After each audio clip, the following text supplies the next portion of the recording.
ஹாய்ங்க, காரக்குழம்புனா நம்ம எல்லாருக்குமே பிடிக்குங்க. இன்றைக்கி முட்டையும் சேப்பங்கிழங்கும் கலந்த ஒரு காரக்குழம்பு செய்கிறது எப்படின்னு பார்க்கலாங்க. ஒரு மண்பானையில் நல்லெண்ணெய் ஊற்றிடுங்க. வெந்தயம், கடுகு தாளிச்சிருங்க. அது ரெண்டும் வெடிச்சோடனே பூண்டு, கருகாப்பில், சின்ன வெங்காயம் கொஞ்சம் நிறைய போட்டுக்கணுங்க. சேப்பங்கிழங்க குக்கரில் 2 விசில் விட்டு வச்சுருங்க. தக்காளி போட்டு நல்லா வதக்கிடுங்க. கல் உப்பு போட்டுருங்க. நல்லா வந்ததுக்கப்புறம் சேப்பங்கிழங்கு நல்லா குக்கரில் 2 விசில் கொடுத்துட்டு தோலை உரிச்சிட்டு இப்போ நல்லா மிக்ஸ் பண்ணிடுங்க. இதில் போட்டு நல்லா மிக்ஸ் பண்ணிடுங்க. குழம்பு மிளகாத்தூள் 2 ஸ்பூன் போட்டுருங்க. ஓரளவுக்கு நல்லா மிக்ஸ் பண்ணிவிட்டு புளி தண்ணி ஊற்றிடுங்க. கொஞ்சம் தண்ணியும் ஊற்றிடுங்க. உப்பு ஒரு தடவை செக் பண்ணிக்கோங்க. பெருங்காயத்தூள் போட்டுருங்க.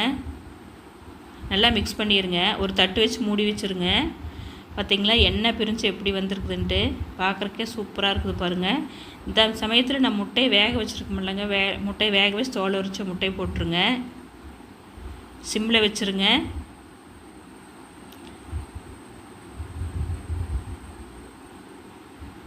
வாவ், சூப்பராக இருக்குது பாருங்கள்.